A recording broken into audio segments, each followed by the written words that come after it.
Hello, welcome back to the David Watson podcast. Today I spoke with McCracken Poston, an American defense lawyer who was an integral part of a case back in the 90s, and is interested in how people get thrown together reluctantly when these people come into your lives and how they come into your lives. But it was a great podcast. It was a great episode. And yeah, it reminds me a lot about humanity and who we are as people, the good and the bad, and why faith can move mountains. Hello, welcome to the David Watson podcast. And it seems a bit strange saying that because we've already been talking for about 15 minutes. But it's good to have you on. And I'm just going to quickly nip in with that conversation you started with, that we started getting into, about how when you wrote your book, which is behind you, Zenith Man, how it became a therapy. Well, I lived with the story as it was happening. I was Alvin Ridley's criminal defense lawyer for 15 months through a jury trial. And so I lived with the story. I knew after the trial was the first time I thought this would make a good book. And there's so many elements of this story I would love to tell. And so I saved anecdotes. I wrote them down so that I would remember them. And I could think of a narrative thread to go through, just the chronological order of the trial. But I could not explain Alvin Ridley. Now, Alvin was our local TV repairman. Zenith was a brand of televisions in the U.S., and he had that franchise, and it was a very small town operation, but he also repaired televisions. And that's how most people knew him, as the person their parent bought a TV from, but who would occasionally show up in your house when the thing would go on the blink. And this is in the old analog day of picture tubes and broadcast airwaves. And so, it as a story, I could not explain Alvin. The trial was straight up. The accusation that he kept his wife in the basement for 3 decades before killing her, that's pretty straight up. But, he was an extremely difficult client. He put me through the ringer. I had to figure out ways to accommodate his quirkiness, his demands. Somehow I stayed with him. I really wanted to leave the case more than once, but I stayed with him, and I'm so glad I did now. And the trial was 25 years ago, David. Only 3 years ago did I learn that he's on the autism spectrum. I should have known, but nobody was talking about adults with autism 25 years ago. Since then, of course, I've known a lot of persons who have been diagnosed as neurodivergent, but, mostly young people, children that have grown up to be adults. And but the minute a former juror from the case suggested it, it was as if the scales fell from my eyes. I knew that was it. And I took him to Atlanta, which is about 100 miles away. And he was certainly is on the autism spectrum. Yeah. And so suddenly now with the book, I had a cause of, a call to action, because there's 5 million plus adults out there in America that have not been diagnosed, but who are neurodivergent. Well, many of them will be having the same type of interactions with police and lawyers and judges that Alvin had. And, he and I fought almost daily. He was extremely difficult, but now I realize, and the reason the book was like therapy for me, as I wrote it and tried to remember, well, what was I doing then? I consulted my late mother's journals. And I suddenly started realizing so many things were going on to me personally and in my family. I would see my mother write about them. My mother wrote about them. And I stored them away and locked them away in a part of my brain that was locked up. And I forgot the connection. And so during the early representation of Alvin, where he was not letting me into his house, he was not wanting to even talk about the murder charge. He was wanting to talk about ancient civil litigation that he was involved in, and a counterclaimant taking his van as a judgment. He talked about it like it was the ruination of his life. And as I, started looking at this old litigation, I realized that the van was only gone 3 weeks. It was brought back to him when he himself proved that it was not seized correctly. Well, Alvin has refused to accept the van back. So it has sat untouched. At the time, 15 years. Now we're entering our 40th year that this van is still untouched. It now has trees growing up on all sides of it. So it's low mileage. You'd have to have a chainsaw. You'd have to have a chainsaw to get it out now. And it was just the way he thought. And autism has been with us since time began. Some of our greatest contributors to science, certainly, but also to art, have been persons who are on the autism spectrum. Alvin's super focus was on television repair, old television repair. He was considered an ace at old picture tube television repair. Well, what happened in the mid 80s was solid state circuitry took over. Yeah. And that was something he was not trained in. And so that probably was the real reason his business started falling apart. That and the fact that the Zenith dealership did not want to sell him any more television stock. And so the therapy for me was tapping into the things that I had completely repressed, deeply personal things that were going on in my extended family, with a father with alcoholism, a wonderful dad, loving dad, never mean, never abusive, but just sad in his alcoholism and depressive. And I had locked that away. And so reading my mother's journals to write this case, because I really just consulted them to see when I brought my client to see my parents one day. And I'm diving into this life that I completely repressed. So it all came vomiting out on the what they call the vomit draft, the first draft of your book. Yep. My contract was for 90,000 words, and I felt very satisfied when I wrapped it up and did a word count, and I was coming in at 177,000 words. Yeah, I'll show you 90,000. Don't worry. yeah, exactly. So I immediately had to start hacking away at story. It's hard to do that as well.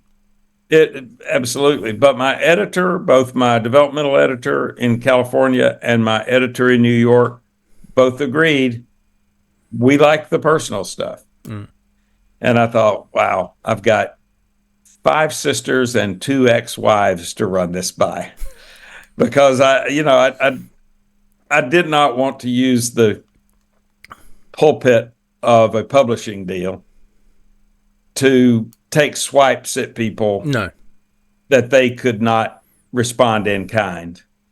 And that's why people had lunch with a former judge and a friend today who was not from our area, But he said, you were very gracious to everyone. And I thought, well, I'm of the age now that I felt like the book, everybody really was redeemed in some way by the book, including now where the community has completely reversed itself about Alvin Ridley. Now he is a charming person with eccentricities that people delight in seeing. Now, when he gives them the death stare, they'll wink at me like they're in on the deal. They understand that's his autism, and they're expressing affection, pure affection toward him, and he's expressing it back to them. And it may be in a very monotone, flat effect voice, but it's genuine. Yeah. And so it's, I just left him a little while ago. He's having some medical issues, so he's in a local hospital, and I'm going to see him every day. My secretary goes and sees him every day. And my secretary and I are the main people in town that he deals with.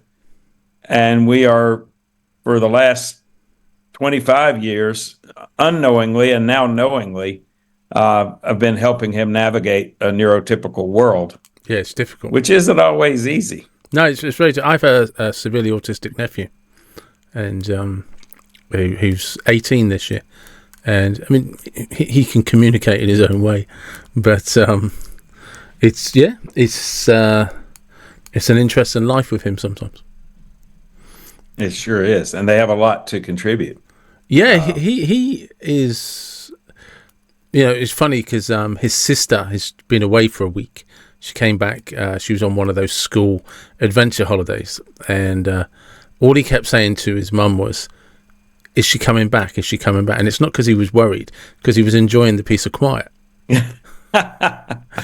and he worked out. He was talking to his mum today, and he worked out that this Monday in the UK is a bank holiday, so he doesn't have to go to college. And he was saying to his mum, my sister, Are you working on Monday? She went, yeah, I've got to go to work. Is Lillian going to be back? Yeah, Lillian will be back. Is she going to school on Monday? Yeah, she's going to school on Monday. Okay. He's realised he's going to have the house to himself, and it'll be quiet, and there'll be nobody there to disturb him. Oh yeah. But if you wouldn't, and you just like, yeah, he's not as daft as people think he is, but it's his world. It's his world that his focus and attention is on. Well, part of my therapy was realizing and growing from this process and realizing that probably I was the worst personality type to be Alvin's lawyer. Because I was an adult child of an alcoholic parent that didn't realize it even. That how neurotically micromanaging I was. It's cost me 2 marriages. Yeah. It's cost me a lot in terms of relationships, but yet I'm compelled to try to keep the waters calm and still. And here I was trying to match up and help a neurodivergent man who was not interpreting me well, just as I was not interpreting him well. So we are all on a cosmic spectrum of sorts. Did you find it difficult sometimes? And I might, and I'm not trying to put words in anyone's mouth, but when you micromanage, and do you find yourself in a place where, look, I need you to just do as you're told because I know I'm right and I know you're wrong, and because I can be like that with my nephew, and I'm very I'm the complete opposite of what he needs most of the time, because I'm too vocal, I'm too boisterous, and I'm too, that's wrong, do it my way. Well, my secretary would tell you, without fear of any retribution, that because I know she's right, we'll be discussing a very important case, a very important matter, and things that need to be done, and I will look at a pen, and I'll say, is this a number 10 or a number 7? Yeah. because, I really like the number 10s. And I think this is the number 7. And I will just completely start obsessing over some thing that isn't important at that moment. Well, with Alvin, it was just a matter of trying to get him to cooperate with me.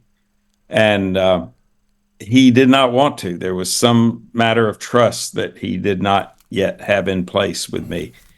But I started to learn. First, we had nothing because he would not let me in his house. So for months during the investigation, we just basically stopped meeting because it appeared that nothing was going to happen. But we kind of had an understanding that if he got arrested, I would find him. And sure enough, he got arrested and I went to him. And it was almost like starting over with him. He was now reset as a person being besieged. And so, he said, you got to get me out. You got to get me out. I've got animals. And I said, oh, usually you don't get out that fast. Usually you have to wait days for a magistrate judge for a first appearance. And a lot of times on a serious charge, they'll say, oh, I'm not the court that can do this. You need to get a superior court judge to do this. Sometimes it can stretch out into weeks. Well, when he told me he had animals, that's all he said. I said, well, sign your keys out to me. I'll go feed your animals. And he said, no, just get me out. Well, that put a pressure on me that, I knew if I didn't get him out in 24 hours, I was going to have to notify some pet rescue place and probably break into his house. But it motivated me to get working and talking and reached an agreement for him to have a bond. So whenever I would be frustrated with him or he would be challenging my work for him, I would say, Alvin, you told me to get you out of jail and I got you out in 24 hours. And without missing a beat, he would deadpan 26 hours. So that was the kind of interaction we had constantly. But I didn't have anything to defend him with. He said from day one that his wife had epilepsy, and sure enough, with her medical records, we found childhood medical records where she had severe epilepsy from the age of 9. She also had a problem, though, with occasionally having a reaction to the medicine, and she would have to be hospitalized for that. And so this happened before they married even. And so are you familiar with who Dolly Parton is? Yeah. Well, Ringgold, Georgia is in the northwest corner of Georgia, just below Chattanooga, Tennessee, very, very close to Chattanooga. It's also close to northeast Alabama and southwest North Carolina. So you got all these directions in there, but this is a little town that early on became established as a quickie marriage capital of the U.S. South because of the juncture of all these states and the one-stop shopping nature of the marriage laws. And so Dolly Parton and her husband, Carl Dean, came and got married in Ringgold, Georgia in 1966, this month in 1966. 3 weeks later, Alvin Ridley and Virginia Hickey get their marriage license from the same official. In 1969, that was in 1966. In 1969, when George Jones and Tammy Wynette slipped into Ringgold, Georgia to get married, Virginia Ridley was already missing. Her parents began to search for her. They put articles in the newspaper. Oh, yeah. Parents seek married daughter. That was a 1968 article. I don't know if you can read it or is it reversed? It's reversed to me. Mr. and Mrs. James Hickey of 1019 Wilson Road in Rossville, Georgia, are appealing for people to help. So, they were to find their married daughter. Yeah. Well, the real story was that her parents were very religious. This was the Bible Belt, as we call it. We often say locally that this is the buckle of the Bible Belt as well. Oh, right. So that's right. Yeah. So, but back then, Northwest Georgia was dry. You could not get beer, liquor, or wine. Yeah. Well, we had the cheat of Chattanooga very close and right across the line. So we could be more pious than most and longer than most because we had that quick way to get around it. Well, the Hickeys were very concerned that this young man who had just come out of the Army was ruining their daughter with all types of sin. And so they raided their little public housing apartment looking for beer. They found none, but it drove Alvin and Virginia inward. It made them very much resent what had happened. Another thing happened that really upset them was an exterminator was allowed into the apartment while Virginia was taking a bath. And not only did he frighten her, he made suggestions to her. And that just completely took the young couple off the ability to trust anyone. And so Virginia would leave and either go with Alvin or she would go visit a relative, and she would not be in the house alone during the day. That was her choice. Well, ultimately, her parents got the housing authority to evict them, to claim that they were not utilizing the limited public housing lower income house. So Alvin, very much like Alvin, fought the eviction to the point of a jury trial. Oh, wow. And Alvin is making me study this ancient litigation, and suddenly I'm into it because I am reading a history here that I didn't know.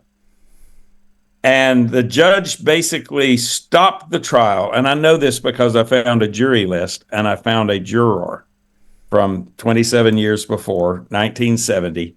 And she told me that it was kind of a circus, that Alvin was kind of making a circus out of it. But the judge just stopped the trial and said, "Get your wife here." And he made Alvin sit still and sent Alvin's father to go get Virginia.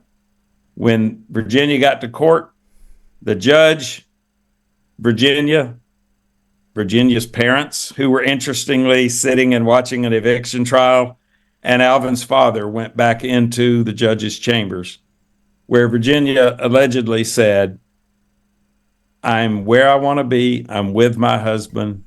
The Bible says when I married him, he and I became one." She was really kind of Old Testament in her views.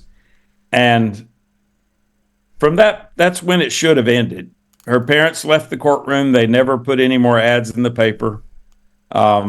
Virginia went home with Alvin. They were evicted from public housing. But September 15, 1970 was the last time Virginia was ever seen in public. Now, flash forward to October 4th, 1997, when Alvin wakes up and finds his wife cold and dead and on her face next to her after having a seizure during the night, where he woke up and tended to her, and then she said she's going to be okay. I love you. Good night.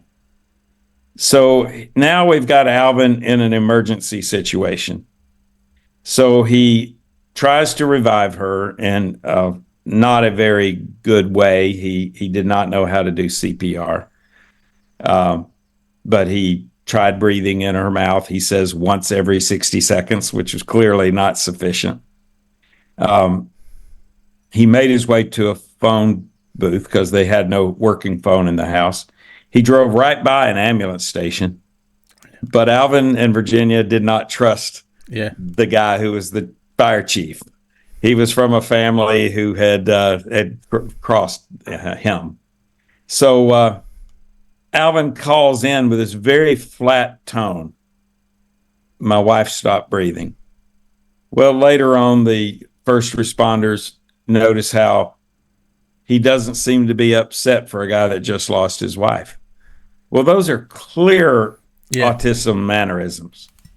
yet nobody knew he had autism, and nobody was talking about autism in adults. So those types of things all led to Alvin being suspicious. Their attempts at questioning him just frustrated them, very much as my attempts of questioning him frustrated me.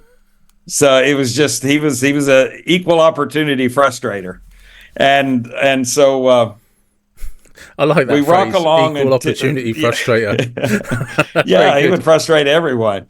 So no prejudice here. I'm going to piss you all off.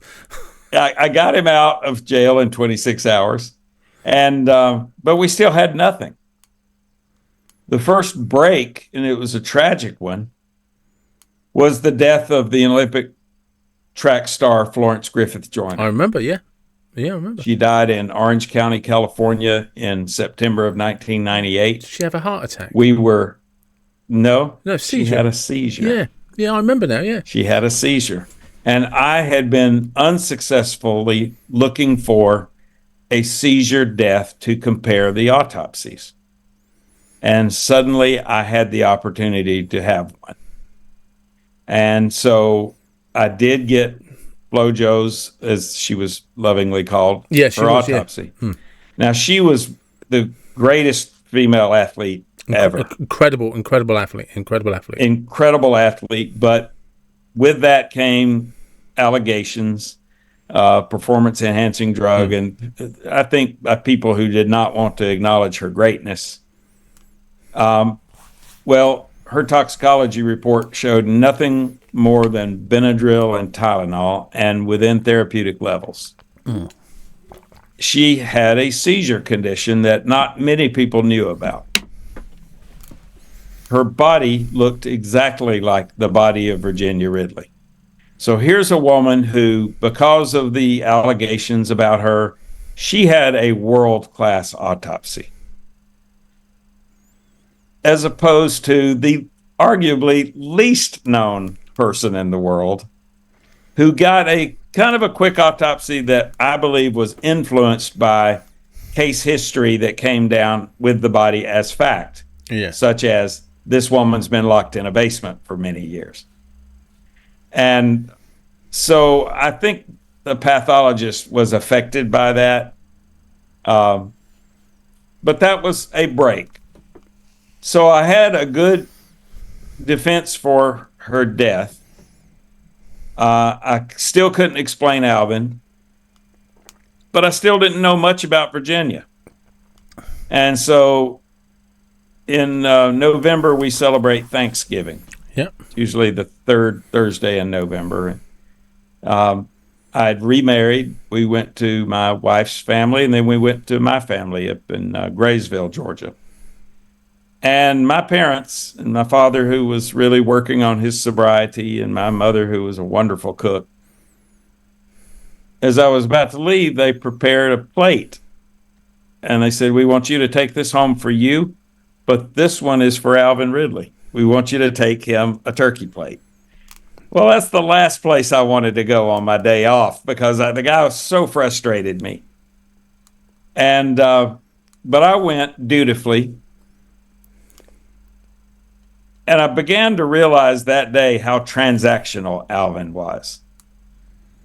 When I showed up with something for him, he knew he wanted to trade something back to me, and he knew what I wanted, and he said, "Come on in." And I got to go into this house. I wasn't ready. I didn't have a camera like I wanted. But I go in there, and it was a very dark place, lit by a single light bulb. First a red light bulb, a little like a Christmas light bulb, and then finally a regular light bulb just screwed into the ceiling. So on one wall, it was covered with writings, all in the same hand.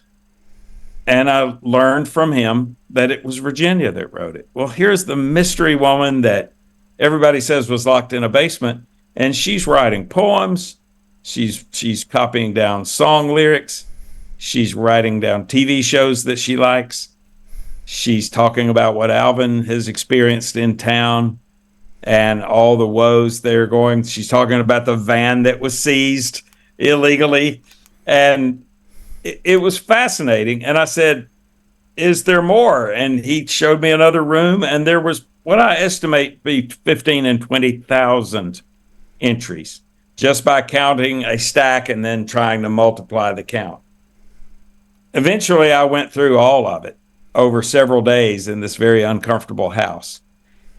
And I told Alvin, I said, this will acquit you. This explains this mystery woman. And even though we all thought she was cooped up here, she was carrying on correspondence with none other than President Richard Milhouse Nixon, complaining to him about their eviction from public housing. Bloody hell. Well, Nixon got the HUD, Housing and Urban Development, and a U.S. Senator from Georgia involved. The U.S. Senator from Georgia wrote back, told her that President Nixon and HUD had asked him to get back with her. So she's carrying on corresponding with presidents when she's supposed to be locked up against her will in a basement. Jesus. And multiple other writings. Alvin said, you can't use it. That's all I've got left of her.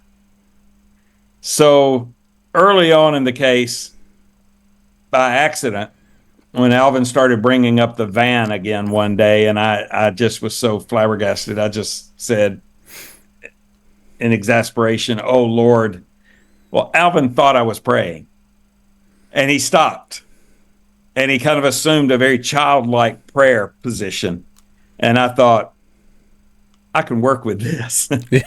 And so I continued my prayer, and I started praying my legal advice to him.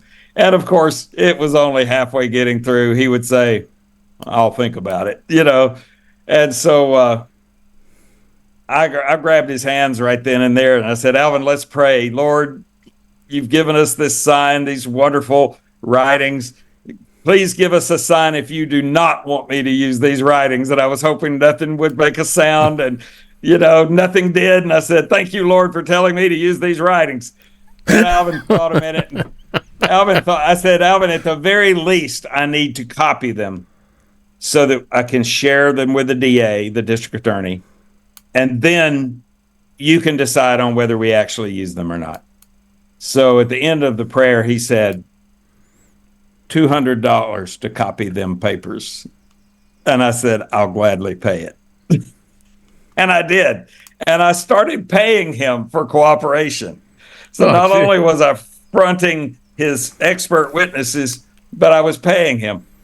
The wonderful thing about it is, on their face, they were just beautiful. There were just tons of correspondence with preachers and politicians, all at the federal level. For every ounce of distrust they had for local government and state government, a part that I used to play a role in, they had tons of hope from the federal government. And that kept evidencing itself through the representation. So only the night before I put on our epilepsy expert in a very awkward dinner where we weren't really communicating that well, at the very end, he said, is there anything else unusual about this woman? And I said, yes. As a matter of fact, she couldn't pass gas without writing it down. And he said, oh, that's hypergraphia. And I said, what? Yeah. And he said it's very often associated with temporal lobe epilepsy. He said it's a compulsion to produce writing or art or some type of graphic expression.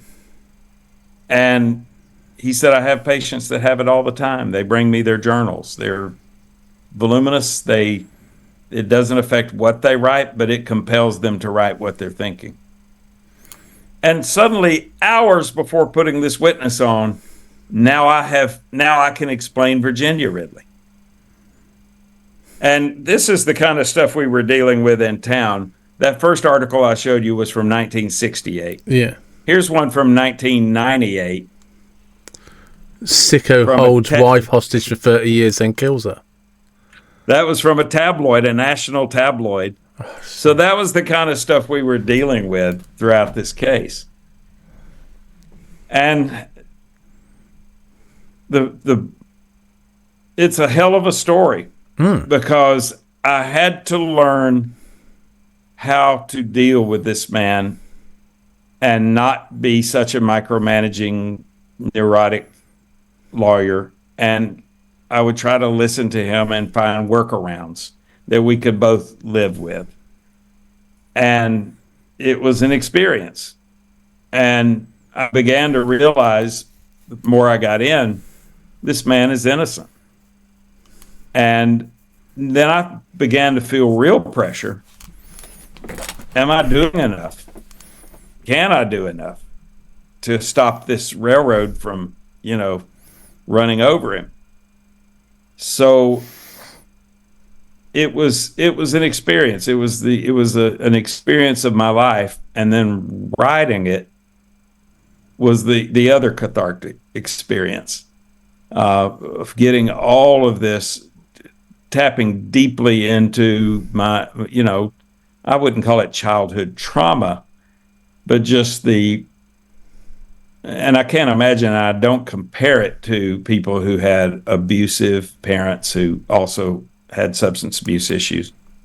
I had a loving, wonderful dad and mother, but he was just sad and depressed and drinking most of the time. But that's a difficult thing to view when you're a child. Oh yeah, you all internalize it. You internalize all of it. You're thinking, what can I do to make him not want to drink? Yeah. Where am I falling short here that he feels the need to drink when he's home, and when he could be out doing something with me? Yeah, but that's what happens, isn't it? I mean, I have I don't really have a relationship with my own father, and it was only about 5 years ago I suddenly had this strange epiphany after years of resentment towards my dad, and we've not kind of clicked. I tried reconnecting with him and then kind of realised, okay, this is why we don't talk. But I suddenly realised that as a guy that had had his own difficulties, my dad had kids in his 20s, three children by the time he was in his mid-20s, and actually he never had the tools in the toolbox. He was not equipped. Yeah, he just was not equipped. And he wasn't being horrible or mean. He just wasn't a good dad because he just never had those tools. And as his life progressed and my mum and him divorced and stuff, which happened in my 20s, it's just like, the guy's got his own troubles and he's never figured them out. And it made me realise, I'm in my 40s and I'm still having some struggles, so maybe he's just as good as I am. And it's just like, the apple didn't fall far from the tree after all. You're right, and it allows you to forgive. Yeah, it did. It allows you to forgive, and it was very heated. And this writing process allowed me to forgive. It's not that I held up resentment; I just had compartmentalized it. And I wasn't thinking about it at all, but I wasn't dealing with it either. Just the frustration, and a lot of it broke out when he shows up at the trial. And Alvin, who loved my dad, they got along very well. Alvin was always darting around to see who from his late wife's family was there. And he kind of held his stare back for a minute, and he says, "Your daddy's here." Well, that horrified me. And we were still not started up again, so I walked back to see he and my mother, and he was sober. And David, I was 39. This was the first thing in my memory that my dad ever came to where he wasn't drinking. And so, that gave me an extra boost in the courtroom, which I probably needed. But, it turned out, and I know we're probably running out of time, but... No, we're good. We're good. The plan was never to let Alvin testify, because I think I know jurors well. And I thought, okay, I'm trying to talk about this guy's dear late wife. And he always changes the subject to the van that they took from him for 3 weeks. And he's still obsessed with it. To this day, he's still obsessed with it. And I just thought they're not going to take that well. So I kind of convinced him, you really don't need to testify. Well, I had this wonderful epilepsy expert, Braxton Bryant Wanamaker, and he was the guy who identified the hypergraphia, and he testified, yes, of course, she had petechial hemorrhages around her eyes and mouth, the things the state were basing homicide on. He said, I have living clients that show up to my office with those markings. And I put up other doctors that are saying, one of them's wife had coughing fits and she got those markings, little tiny ruptured blood vessels. Well, but I also hired a guy off the young internet. And I thought, he's got to be good. He's on the internet. Yeah. But I hired him because Alvin was suddenly, and for the first time, interested in his case. Because he knew I was getting his own forensic pathologist that Alvin had plans for. And Alvin's plans they were to create a crime scene or a non-crime scene for this guy to look at. Well, Alvin creeped this guy out. He was afraid of Alvin. He came to the house packing a gun on his belt. And I was trying to signal him that's not necessary, Well, Alvin saw his gun, and so Alvin pulls a gun out in the house. And so I have these two armed men that are, unpredictable. And he didn't stay in the house very long. It was not a pleasant place to be unless you were quite used to it, like I had become. Well, that doctor ended up being a disaster. I had not vetted him. I don't blame Alvin. I blame only myself. He was not licensed to do what he said he did, and he had never done an autopsy in the U.S. He had only done them in the Dominican Republic. And so it was a disaster. And so during lunch that day, a trial that had gone pretty well up until that point, Jesus appeared to Alvin and told him to testify. Well, a defendant has the right to make that decision even over their lawyer's objection. Yeah. And I knew that. But Alvin was so sincere about Jesus appearing before him and giving him legal advice. And well, you started the prayer off and was waiting for a sign. Well, and that was not the only interference I had. There was a character who rode around town on a bicycle selling products out of catalogs out of the basket called Salesman Sam. And he also was dispensing legal advice to Alvin that was counter to mine. So now I had a whole team of lawyers, including Jesus, shooting my advice. To be fair, down. I'd have put my money on Jesus. He's quite well connected. You should, because Alvin testified beautifully. Okay. I would forget how absolutely literal he is, but he was testifying beautifully, and I thought, okay, I'm going to end strong. Alvin, tell the jury what you lost. And I just thought it was a softball, like, oh, the love of my life, my best friend, my only friend. He said, oh, I guess the funeral bill. And so the DA, he would not let that go. We heard about that in closing argument forever. I forgot how literal Alvin is. And of course, that's also an autism trait. But Alvin did beautifully, and he was acquitted. And only 3 years ago did that juror come back. Oh, I do mean to tell you, because this should delight people, and this is verified by the Forensic Files TV show who interviewed jurors from the case. Alvin eventually did allow me to use Virginia's writings, but he insisted on keeping them personally.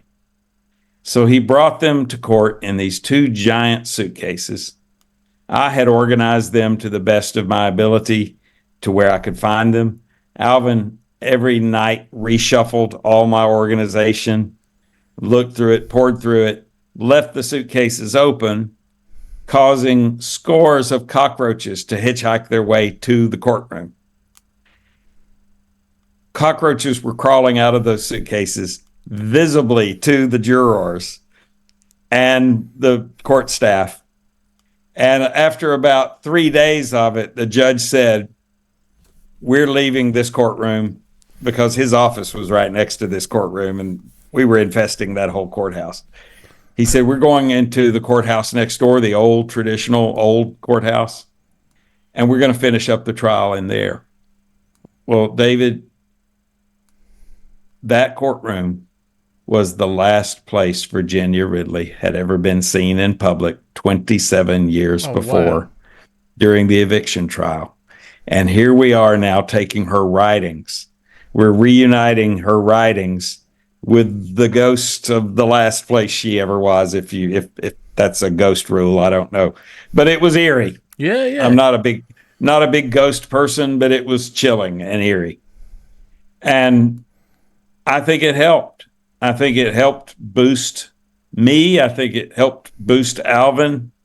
I got to stand and point and say, "This is where she came up to the bench, and that's the room they went back into back there next to your jury room where you'll be deliberating." And the jurors were fascinated in reading Virginia's writings.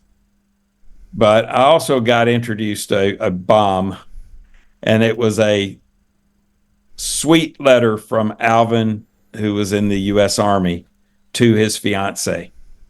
And it just was an Alvin that was expressive like I had never heard him or seen him.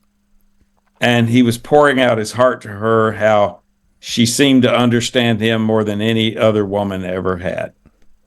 And, I think the jurors wanted to stay back and read all of that stuff. But after a couple of hours, he was totally acquitted. Yeah. Now, that did not suddenly make Alvin a welcome person in the community. There was a lot of division. They thought I had just won the case, not that he was innocent. And I told Alvin, and I told the public that day, I said, Alvin is ready to try to rehabilitate his name.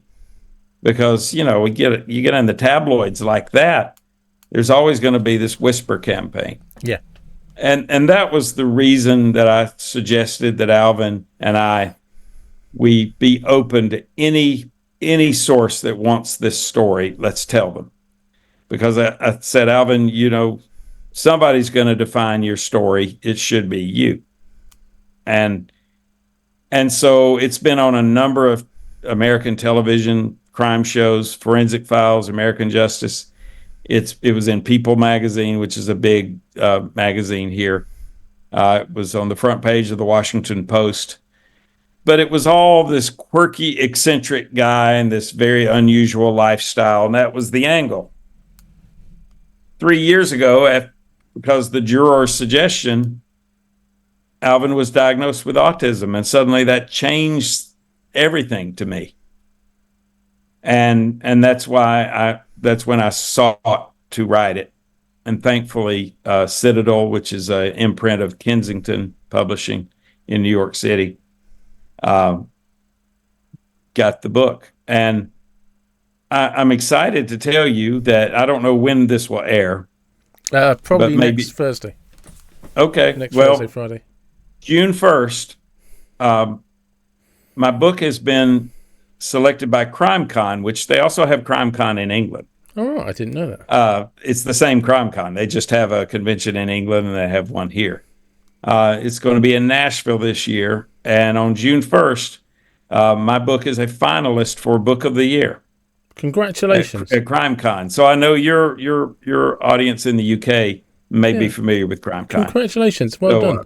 Thank you. And I think just being a finalist, because it's wonderful books that are also finalists. So I'm very happy with being a finalist, because I think that's a wonderful thing. It is. It is. I wanted to ask you, what was it like afterwards when you spoke to your dad? My father lived another 10 years, mostly sober. His doctor got him on some type of medicine that helped curb the appetite for alcohol. My older sisters and I, we were able to laugh. We found a way to laugh about our experiences. We all went through phases where we would angrily pour out his liquor, on the ground and make demonstrations. And as a child, because there's a part of you, no matter how old you are, when you're talking to your parents, you're a child. When the trial finished, what was it like for you, knowing that your father had probably seen a defining moment in your life through sober eyes? It was that moment at the trial. Oh, let me tell you when it hit me, because again, you suppress and repress things. I was looking for photos for this book, and I remembered that the court did an unusual thing. It banned TV coverage of the trial, but it did allow still photography. So I contacted the Chattanooga Times, and they said, "Oh, we threw our photos away before, when the merger happened. Two newspapers merged in Chattanooga." And then I realized the trial was the week after the merger, and so there should be photos. And in the Chattanooga, Hamilton County, Tennessee Public Library, they had 247 trial photos. Oh, fantastic. And so I went in there with a loop and a light box, and they brought out all these negatives from the reference section. And I was looking at a loop, and everything's in negative, but you can identify people in negative. Yeah, we're pre-internet. We remember how to interpret these things. Our brains have that capability. Yeah, we can tell colours on black and white TV for some strange reason. I found 3 photos of my father. Fantastic. Hugging Alvin, whispering something in Alvin's ear, and shaking Alvin's hand. And I asked Alvin, I said, "Can you please tell me what he said to you?" And Alvin couldn't remember. But he did later come to me and tell me how proud he was of me. That's good. And for a kid who, longed for his father to come to a sporting event or to come to a track meet or any of the things that I had done up until that point and be sober, that was a gift. That was a huge gift, and one that will stay with me the rest of my life. And all was forgiven, of course. Yeah. It's something interesting that when I was listening to you, and you mentioned about where you are is not only the Bible belt, it's the buckle. But the reason I find that an interesting reference is because when you went to Thanksgiving at your parents', it was their Christian faith that insisted you take something to Alvin. Yes. And it's, it's here's the turkey plate, and you're like, I'm not sure about that, but your mum's like, no, you're going to, because this is who we are. This is what we do. It's what we do. And I did dutifully. Yeah. And like you said, and it opened up the door to, I don't think any other time he would have let me in. It's just funny because you because you mentioned the story about the prayer, and as much as this case was about proving this woman was alive, it was also about faith and Jesus. Because there's all of these things that, because of that culture of the area, and ironically, Alvin and his wife were running away from the church, but would still pray. So they'd never lost. She was. Yeah, they devout. never lost faith. No. Yeah, they never lost faith. They'd lost faith maybe in the institution and the building, but in so many of in their own way, they'd never lost Jesus from their heart. And absolutely. When you wrap the turkey plate and you knock on the door and you're giving it to him, it's almost like there is this, that Jesus is talking and Jesus is setting things up to help you. But because eventually you're down on your knees holding his hands in prayer saying, Jesus, there's a sign. Do you know what I mean? But you'd have never got through the door if it wasn't for your parents' faith. That's exactly right. Now, something I think you'll find delightful, and your listeners will. There were other transactions that I realized I can gain Alvin's cooperation if, and occasionally I would have to pay him money to get him to come and talk to me about his wife. But at one point, I just thought a nice gesture. I said, Alvin, let's take some flowers down to your wife's grave. Let's just go talk and meditate about her and talk about her. And I thought being close to her remains would hopefully trigger some talk. So we went down there, and I was appalled to see his father's grave, who had died 15 years before, still didn't have a stone. It had the little metal placeholder marker. The paper was completely bleached out. You couldn't even see whose grave it was. His mother, who had died 4 years before, did not have a stone. There was the little metal stake placeholder with the paper on it that did have her name on it.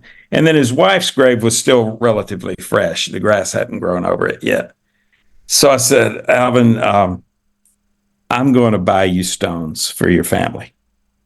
So we went to the place, the monument company, and we had death certificates, and we put all the vital information in, and then there's this little discretionary line.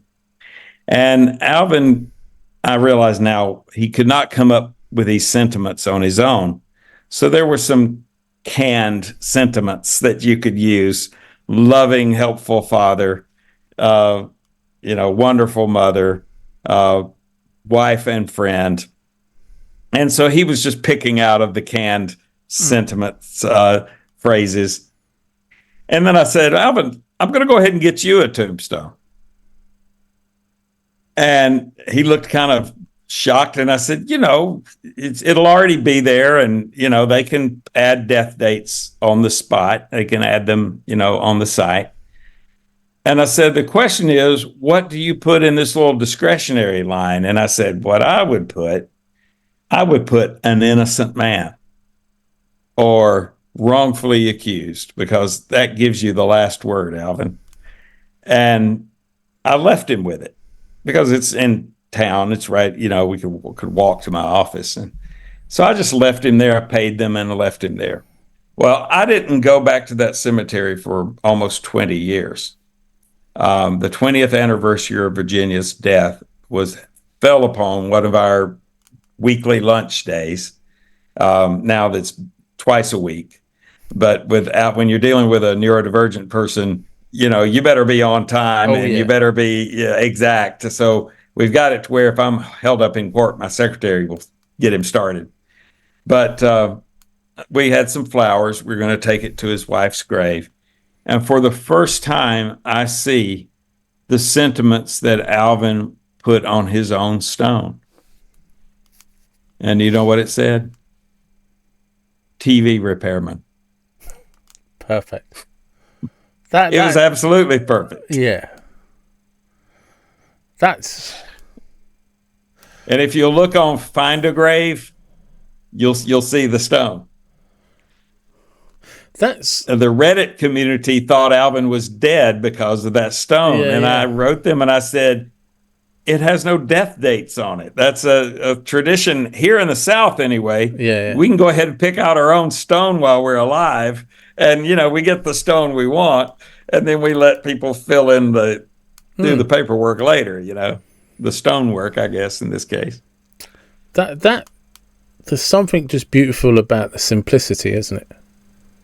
It's absolutely. And that's, in a way, you can also infer that's what Alvin wants to be remembered as, not as the guy who was accused of this, that, or the other. That's what I mean. Despite everything, in his eyes, I'm a TV repair guy, and that's who I am. And that's the thing he was the proudest of in his life, because people did think he was quite good at it. Yeah.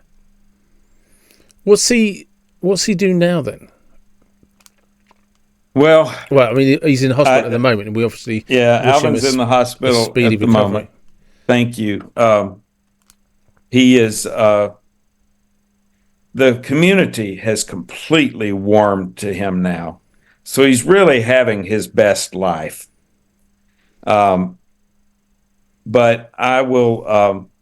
I'm concerned about him because he's 82.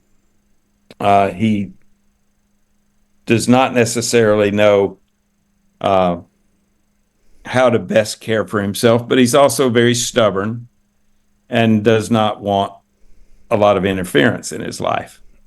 So we're going through that right now, and I think the ultimate outcome is that my secretary and I, our service to him will increase to be a daily contact now, and I figured one day it would be anyway. That we'll try to help him at home. Oh, fantastic! He's having a strawberry shake. He loves strawberry milkshakes, and we try to get him one. Is he wearing a jacket? I love this guy.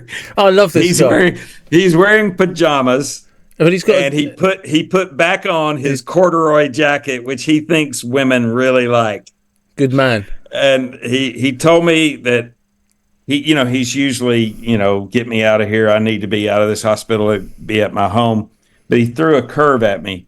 He said, "You got to get me out of this hospital." And so I thought, well, here it comes, and he goes, "Before I fall in love with one of these nurses." Good man. So, he's still got a sense of humor. Just for reference for the people that are listening and not watching, there's a picture of Alvin in a hospital bed in his pajamas, and on top of that he has a corduroy blazer that he's wearing, as if he's going out for dinner. In bed. Yeah. In bed.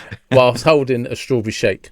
So the guy is always ready to dine and flirt. Absolutely. Just curiously, and I could be well off the mark here, and if I am, I apologise. What's the chances that one of your connections with Alvin is learning to care for somebody you can't communicate with, just like your father? That's very interesting. Because you're a loving guy, you're a kind guy.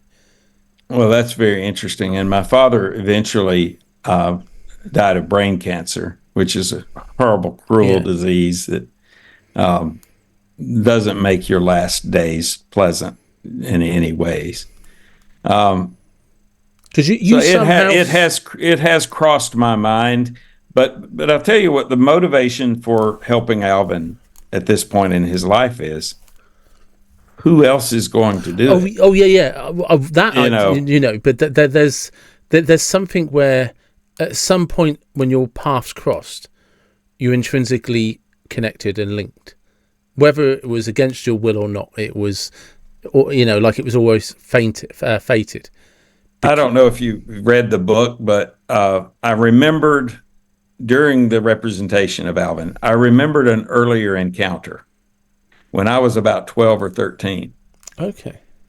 My sisters and I had worn the tuner knob off of the TV.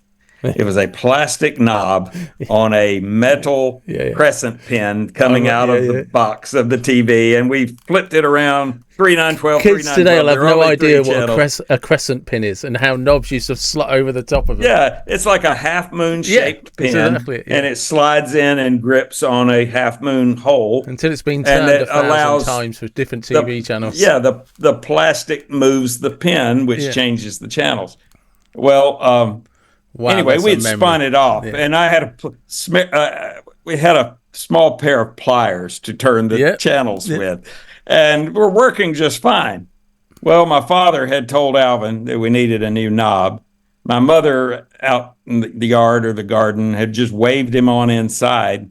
I'm watching live wrestling on a Saturday afternoon, like every 13-year-old boy is, and, throwing the sofas from the pillow and jumping up and down on the sofa. Yeah. And all of a sudden, there's this strange man behind me holding a tuner knob, but also watching wrestling. And he ended up telling me that he knew. Do you know who Andre the Giant was? Yeah.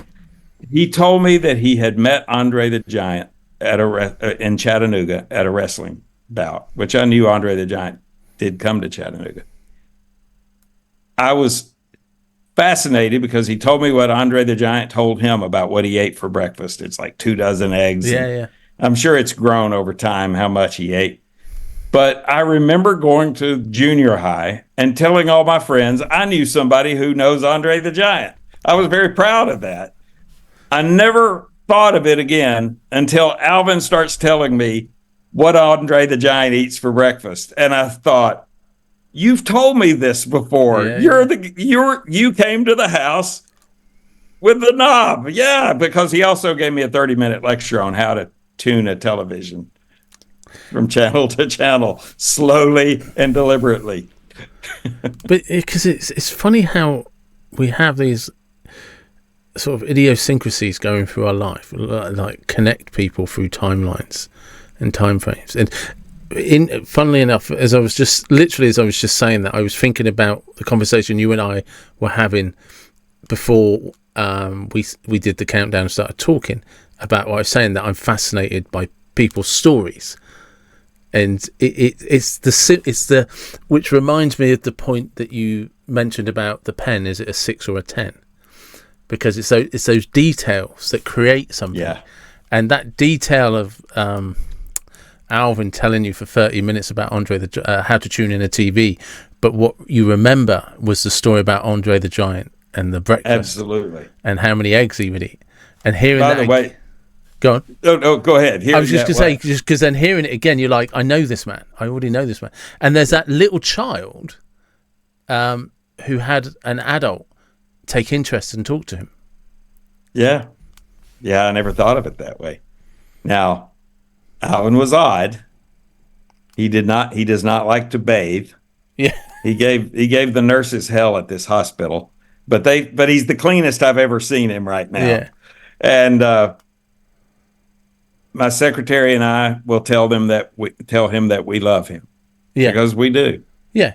And he tells us back that he loves us. That's good. It's important to do. And that's important for all of us to hear. But I wanted your viewers to know that the cover of the book is Alvin and Virginia in 1965 at a local amusement park.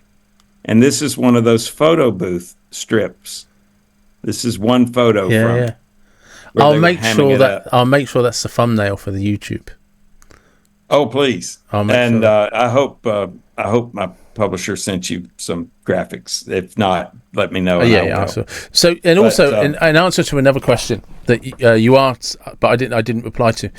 No, I haven't read the book, and I don't.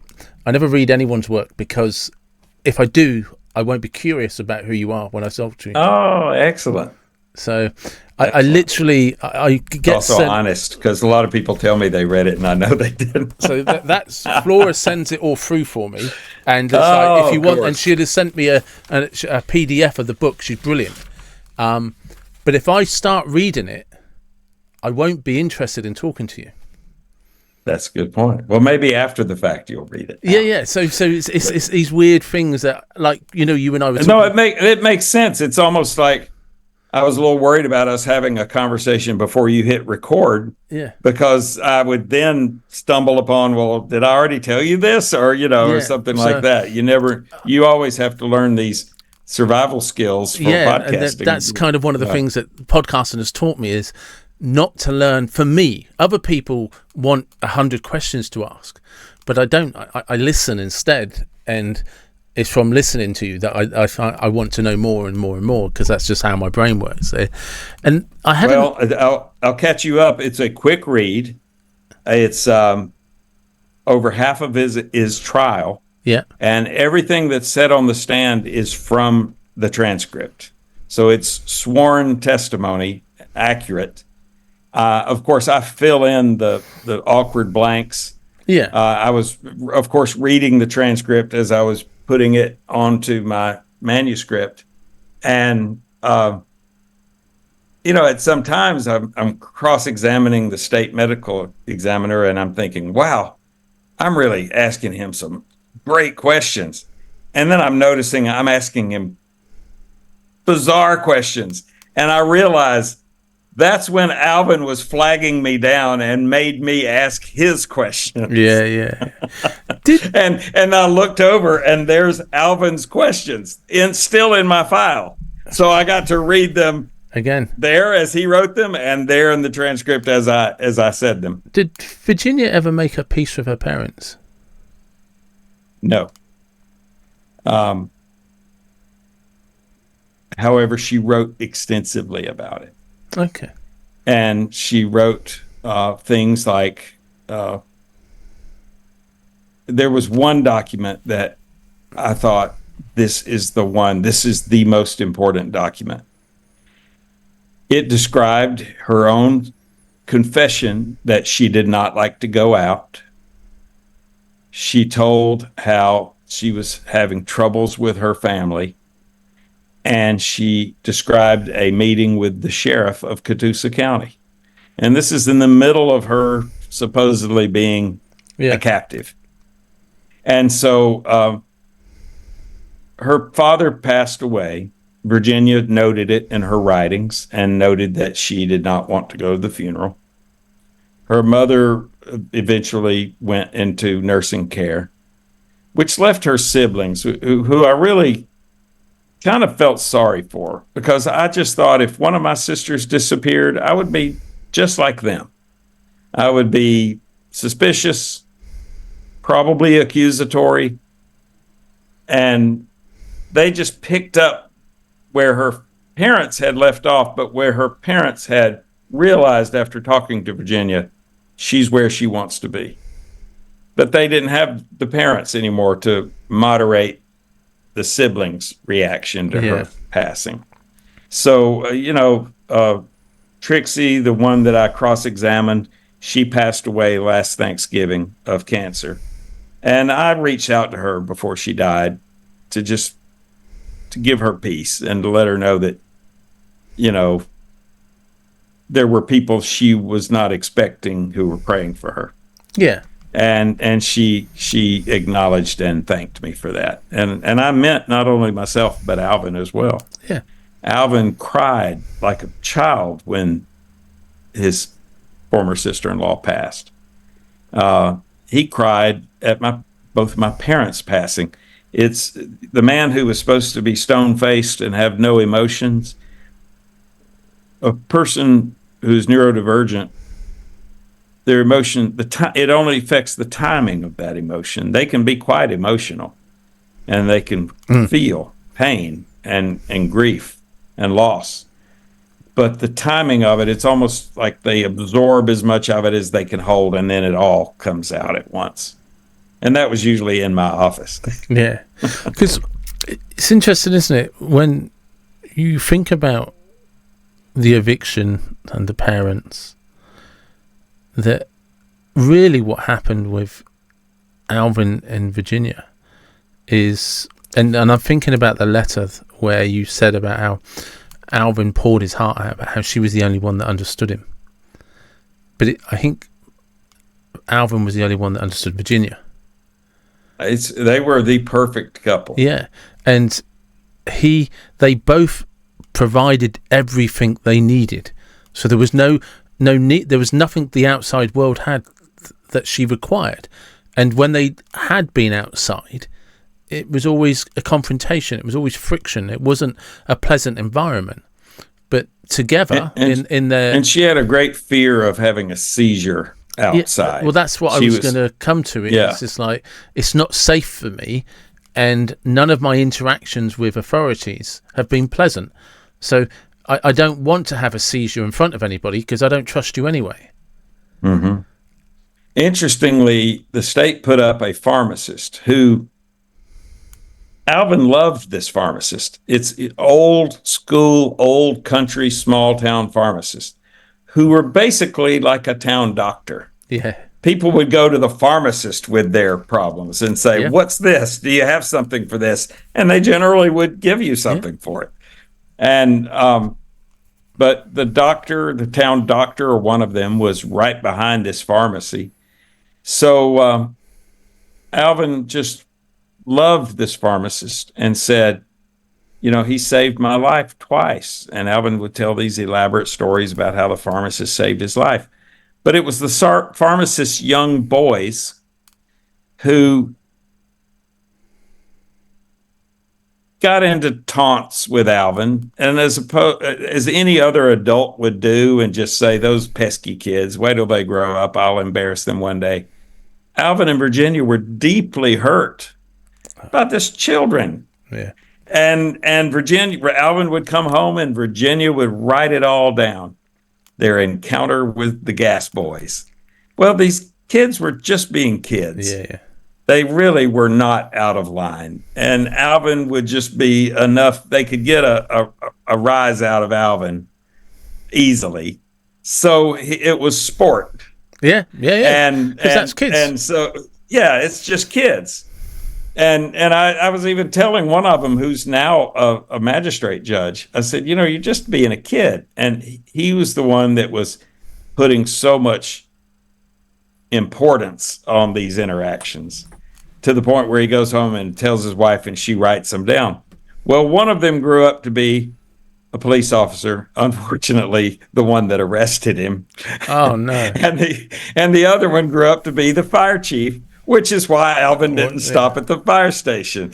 And so he has since forgiven all.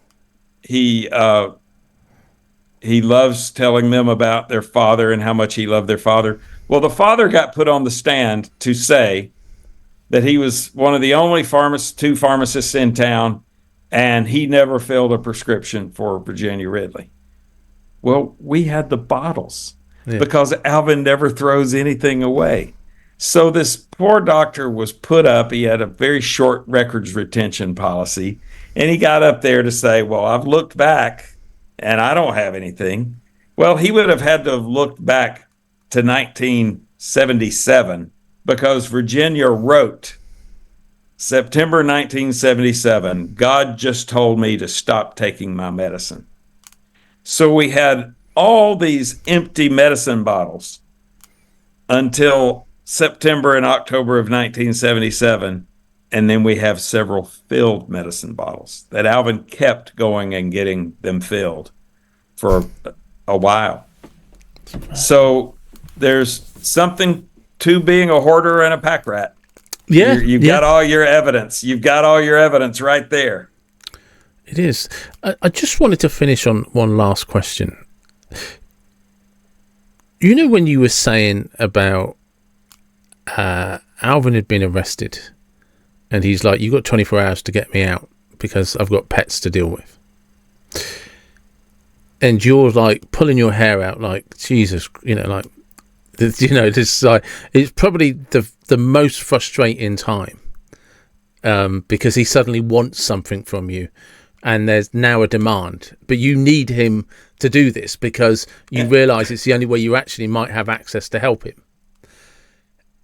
If I could somehow magically have that guy sitting in the room with me now, listening to you talking about how you have this great friendship and affection for the same guy, what would he say to you? Well, I would say you're crazy.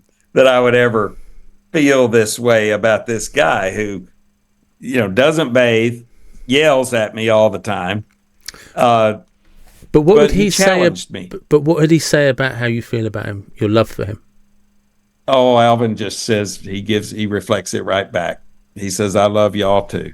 But what would that guy in that room say about him? I would probably stunned him.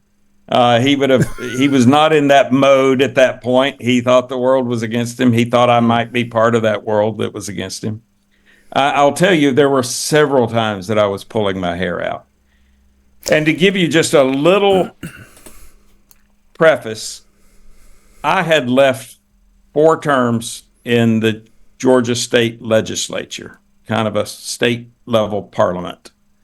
And I was in the House and Senate, but I was in the House. And I was there 4 terms, had become stricken with type 1 diabetes during my service there. It made me a lot more serious. It made me a lot less patient. It made me a bit of a Molotov cocktail throwing reformer, but I was effective. I got reform done. I passed Georgia's first lobbying disclosure bill, making lobbyists register and report the gifts they gave to us. You can imagine how popular it made me among my friends there. I'm sure you're on everybody's Christmas list. Exactly. So I ran for U.S. Congress. And I got the hell beat out of me. And this was just before I took this case on. Yeah. And I mean, I was trounced. I could not, and I went through a divorce and a presidential appointment by President Clinton, who was not promised by President Clinton, but promised by a U.S. senator. Suddenly he realized that I would not be a popular choice. And that kind of got removed from me as well. So I was trying to figure out in my life, why am I here? And walking around trying to give Alvin the basic lessons on how to be a compliant client was humiliating. Yeah. And people were laughing at me at my frustration. And I was sitting in the office one day, and it may have been the day that I realized I could pray my instructions to him, because I at least got him to quiet down when I would jump into a prayer mode. The secretary came in and said, the congressman called you. This was the guy that had just dispatched my challenge. And Alvin kind of sat up straighter in his desk. I didn't realize how much import he put on federal government at the time. Yeah, federal government. And at some point he said, "Well, ain't you going to call the congressman back?" And I thought, what the hell? I'll at least impress Alvin that I know a congressman, So I called Washington and wait for the operator to get the congressman. He gets on the phone, and thank God I had it to my ear and not on speakerphone, because he basically said, "Keep Alvin Ridley away from my congressional district office. He's scaring the ladies there." And I thought, oh, he's right here across from the table, but I didn't say it. And I said, "Well, Congressman, I will certainly pass that along." And, it was not delivered like a pleasant conversation. No. It was almost like an order. Yeah, from a guy that's just actually stabbed you in the back. No, it was a fair race. But be a little more magnanimous, is what I'm saying. Yeah. He didn't stab me in the back. But he just was being an ass. Yeah. And so that motivated me like nothing else. I found resolve that I'm going to help this guy. And I don't know where it's going to take us, but I'm going to help this guy. And I was a little pissed off at the community because I didn't even win my own county. And I used to win it by 70%. But politics had changed. I was an old Democrat. and the Republicans were taking over the South and that corner of Georgia particularly. And, I've learned not to take it personally and not to take them personally or too seriously for that matter. So, but I didn't know, how am I going to tell Alvin? Because this will destroy him if federal government is telling him you can't come to us for help. So I took Alvin outside to his car, and I was thinking the whole way, how am I going to do this? How am I going to do this? And finally it hit me. And I said, Alvin, you know that damn congressman? And he looked at me a little odd, and I said, you know that damn congressman? He hates me so much. Alvin, he hates me so much that he said if you or I go to his congressional office, he's going to have us arrested. I said, Alvin, I can't afford to be arrested right now. So if you'll just stay away from his offices for right now, and please help me talk about your wife, and let's talk about the murder case. If you'll just help me do that, when this is over, I'll show you where he lives. And that satisfied him. That was satisfying. I was going to give him some real good information where he could just go right up to the guy's door. Now, I never would do that because I wouldn't want Alvin to get, taken down by, the federal marshals or whoever. But it was a good stall. And perfect stall. And I later acknowledged that as governor, the same congressman that beat me, he later served 2 terms as our governor. So I've been out in the cold for a long time. But as governor, he did some of the better things ever for convicted felons. Okay. And so as I wrote in my epilogue, because of that, I never told Alvin where he lived. And that is a perfect place to stop. Thank you so much for your time. I've really enjoyed talking to you. Thank you, David. You're a great listener, and would love to, if you'll send me a link, I would love to repost the podcast when you're done. I definitely will, and I'm sure everybody will be wishing Alvin a speedy recovery. Thank you, and send any feedback. If your listeners have any questions, I'll just email them to me, and I'll give them an answer or give you an answer to give them. No problem. So there you are. That is Alvin and Virginia. I find it interesting. I often mention on the podcast about my niece and nephew, and my nephew obviously has autism. I work in head injuries. I've worked in day centres. I've worked around a lot of people who can sometimes be referred to as freaks. And I appreciate it's not always easy to see everybody as human beings and who they are, because they're different. I understand that on more levels than most people are able to understand it. But it's always nice when you see lifelong friendships, healing, and the best in people. How the worst of scenarios can bring out the best in people. And as I said, my thoughts and prayers are with Alvin. We wish him a speedy recovery. And to everybody that listens and supports the podcast, thank you very much. Wherever you are from, whatever you believe, be blessed and take care. Thank you.